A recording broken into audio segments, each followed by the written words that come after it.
عورت نبی کریم صلی اللہ علیہ وسلم کے پاس آئی اور کسی مسئلے میں اپنے شوہر کی شکایت کرنے لگی. اللہ رب العالمین عرش پر ہوتے ہوئے اس عورت کی بات کو سن رہا تھا. حضرت عائشہ رضی اللہ عنہا بیان کرتی ہے کہ میں وہی قریب تھی لیکن میں وہ آواز نہیں سن پا رہی تھی, لیکن اللہ رب العالمین نے اس عورت کی شکایت کو سنا دی اور اللہ رب العالمین نے اس کے تعلق سے قرآن میں آیت بھی نازل کی. قد سمع اللہ قول التي تجادلك في زوجها وتشتكي الى الله والله يسمع تحاوركما. اللہ رب العالمین نے اس عورت کی شکایت کو سنا بھی اور آیت بھی. اللہ رب العالمین ہم بھی دیکھتے ہیں, اللہ رب العالمین بھی دیکھتا ہے, لیکن ہمارے دیکھنے اور اللہ رب العالمین کے دیکھنے میں زمین آسمان کا فرق ہے. اللہ رب العالمین کا دیکھنا ذاتی ہے اور ہمارا دیکھنا عطائی ہے, یعنی اللہ رب العالمین نے دیکھنے کی صلاحیت دی ہے ہم کو تب تو ہم دیکھتے ہیں, اور ہمارے دیکھنے میں بھی فرق ہے. ہمیں دن کے اجالے میں کوئی چیز صاف نظر نہیں آتی, بلکہ اللہ کا دیکھنا تو ایسا ہے کہ عرش پر ہوتے ہوئے اللہ رب العالمین فرش پر کیا معاملہ ہوتا ہے سب دیکھتا ہے. حدیث میں آتا ہے کالی رات, کالا پہاڑ, کالی چونٹی جب چلتی ہے تو اللہ رب العالمین عرش پر ہوتے ہوئے اس کالی رات میں کالے پہاڑ پر کالی چونٹی کو اللہ رب العالمین دیکھ لیتا ہے, اس کی آہٹ کو بھی اللہ رب العالمین سن لیتا ہے. ہمارا سننا ویسا نہیں ہے. تو اللہ رب العالمین کی صفات ہماری صفات میں بہت زیادہ فرق ہے. اسی لیے اللہ رب العالمین نے قرآن مجید میں اعلان کیا لیس کمثلہ شیء وہو السمیع البصیر. لیس کمثلہ شیء, اللہ رب العالمین کسی بھی چیز کی طرح نہیں. وہو السمیع البصیر, وہ سننے والا بھی ہے اور دیکھنے والا بھی. تبھی تو اللہ رب العالمین نے قرآن مجید میں سورہ اخلاص میں اللہ رب العالمین کی صفات اللہ رب العالمین نے ذکر کی. قل هو اللہ احد, آپ کہہ دیجئے اللہ ایک ہے.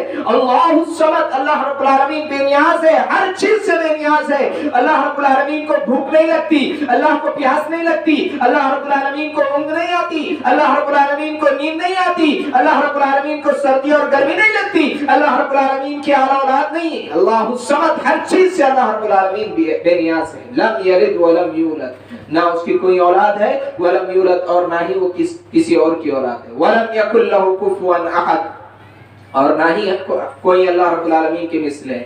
یہ اللہ رب العالمین کی صفات. تو اللہ رب العالمین کے اسماء و صفات جیسے قرآن و حدیث میں آتے ہیں بالکل بنوعان ویسے ہی مان لینا یہ ایمان ہوتا ہے. اس میں کمی زیادتی کرنا, اس میں تحریف کرنا, تبدل کرنا, اسے بدلنا, اپنے عقل اور اپنے حالات کے حساب سے اسے سمجھنا, یہ قرآن میں تحریف کرنا ہے. عقیدہ یہ ہونا چاہیے کہ اللہ رب العالمین سنتا ہے. کیسے سنتا ہے؟ جیسے اللہ رب العالمین کی شان کے لائق. اللہ رب العالمین دیکھتا ہے. کیسے دیکھتا ہے؟ جیسے ہم دیکھتے ویسے نہیں, جیسے اللہ رب العالمین کی شان. اللہ رب العالمین کے ہاتھ ہے, قرآن و حدیث میں ذکر ہے اللہ کے ہاتھ ہے. کیسے ہے؟ ہم اپنے ہاتھوں کی طرح نہ سکتے. اللہ رب العالمین کے پاؤں ہے, اللہ رب العالمین کے پاؤں ہے. ایمان عقیدہ رکھا جائے, اپنے پاؤں سے اسے تشبیہ نہ دی جائے. تو یہ اللہ رب العالمین کی صفات ہے جسے ماننا بنوعان لازمی اور ضروری ہے. حاضرین, عقائد لازمی ہے عقیدوں کے.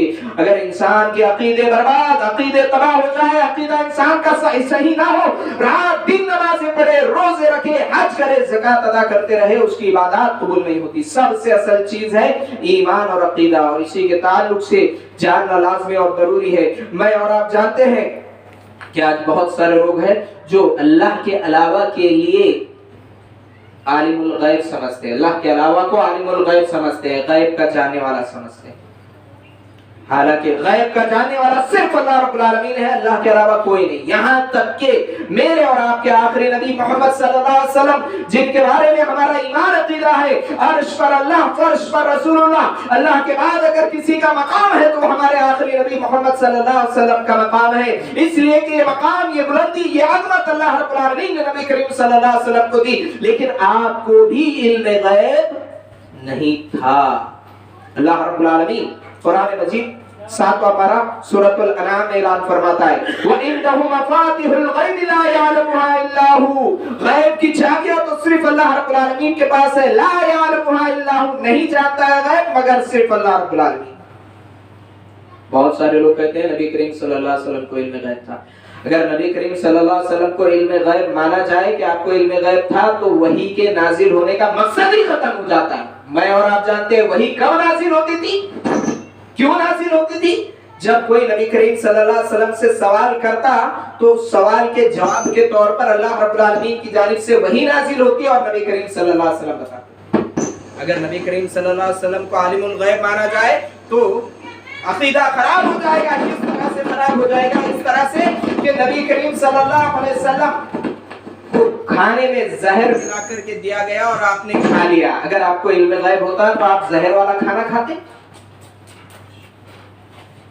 اگر آپ کو عالم الغیب مانا جائے تو میں اور آپ جانتے ہیں واقع عفق میں حضرت عائشہ رضی اللہ عنہا پر الزام لگایا گیا، بہتان لگایا گیا، جس میں نبی کریم صلی اللہ علیہ وسلم پریشان، حضرت ابوبکر رضی اللہ عنہ پریشان، حضرت عائشہ رضی اللہ عنہا پریشان اور دیگر ایمان والے کئی دنوں تک مسلسل پریشانی میں مبتلا رہے۔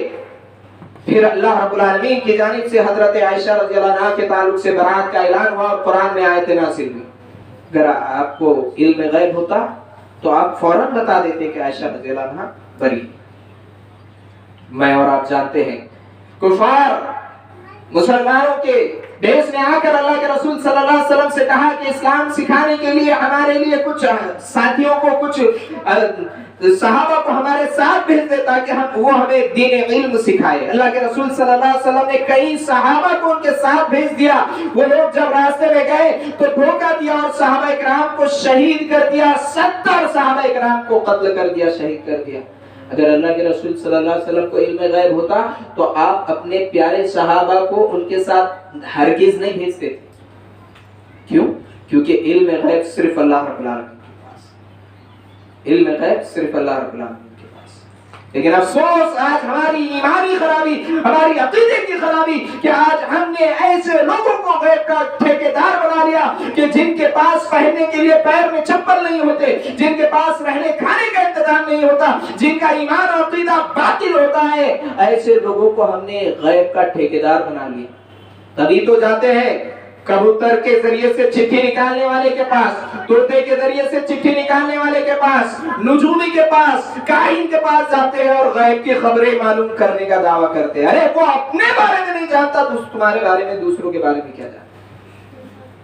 غیب صرف اللہ رب العالمین کے پاس، اللہ کے علاوہ کو عقیدہ مختار کل، ہر چیز کا اختیار رکھنے والی ذات صرف اللہ رب العالمین کی ہے، اللہ کے علاوہ کسی اور کی نہیں۔ نبی کریم صلی اللہ علیہ وسلم جیسے ذکر کیا گیا، اللہ کے بعد نبی کریم صلی اللہ علیہ وسلم کا بلند مقام، لیکن اللہ کے رسول صلی اللہ علیہ وسلم بھی مختار کل یعنی ہر چیز کا اختیار رکھنے والے نہیں۔ اگر اللہ کے رسول صلی اللہ علیہ وسلم ہر چیز کا اختیار رکھنے والے ہوتے تو اللہ کے رسول صلی اللہ علیہ وسلم کی زندگی میں آپ کے بچوں کا انتقال ہوا، نبی کریم صلی اللہ علیہ وسلم روک نہیں سکے۔ کئی دن تک اللہ کے رسول صلی اللہ علیہ وسلم کے گھر میں چولہا نہیں جلتا تھا، فاقے اور بھوک سے بےتاب ہو جاتے تھے۔ اللہ کے رسول صلی اللہ علیہ وسلم مختار کل ہوتے تو بھوک سے پریشان نہیں۔ اللہ رب العالمین نے نبی کریم صلی اللہ علیہ وسلم کے ذریعے قرآن مجید میں 90 پارے میں اللہ رب العالمین نے سورۃ الاعراف آیت نمبر 128 میں اللہ رب العالمین نے نبی کریم صلی اللہ علیہ وسلم کے ذریعے اس باطل عقیدے کا رد کیا، جس میں اللہ رب العالمین نے اعلان فرمایا، قل اے نبی کریم صلی اللہ علیہ وسلم آپ کہہ دیجئے لا املک لنفسی نفعا ولا ضرا۔ کیا پیاری آیات ہے۔ عقائد کی اصلاح کرنا چاہتے ہو قرآن کی طرف آؤ، عقیدوں کی اصلاح کرنا چاہتے ہو احادیث کی طرف آؤ۔ قرآن و حدیث کے اندر جامعیت ہے، انسان اپنے عقائد کی اصلاح کرے قرآن و حدیث کے ذریعے۔ اللہ رب العالمین نے نبی کریم صلی اللہ علیہ وسلم سے کہلوایا، آپ کہہ دیجئے، کیا کہہ دیجئے؟ لا املک لنفسی نفعا ولا ضرا، کہ میں مالک نہیں ہوں میرے نفس کے لیے بھی ذرہ برابر فائدے کا اور نہ ہی نقصان کا۔ لا املک لنفسی نفعا ولا ضرا ولا عالم الغیب، اور میں غیب کا بھی جاننے والا نہیں۔ اللہ اکبر۔ یہ عقیدہ رکھا جاتا ہے حاضر و نادر کا نبی کریم صلی اللہ علیہ وسلم کے تعلق سے، کیا آپ حاضر بھی ہے نادر بھی ہے؟ اگر نبی کریم صلی اللہ علیہ وسلم کو ہر جگہ حاضر و نادر مانا جائے تو پھر صورت مکی اور مدنی کیوں ہے؟ کیونکہ میں اور آپ جانتے تھے سورت اگر مکہ میں نازل ہوئی تو سورت مکی، مدینہ میں نازل ہوئی مدنی۔ دوسری اس کی تشریح یہ کہ ہجرت سے پہلے نازل ہوئی تو مکی سورت، ہجرت کے بعد نازل ہوئی مدنی سورت۔ اگر ہر جگہ حاضر و نادر مانا جائے تو سورت کو تو ہر اعتبار سے مکی مدنی کے علاوہ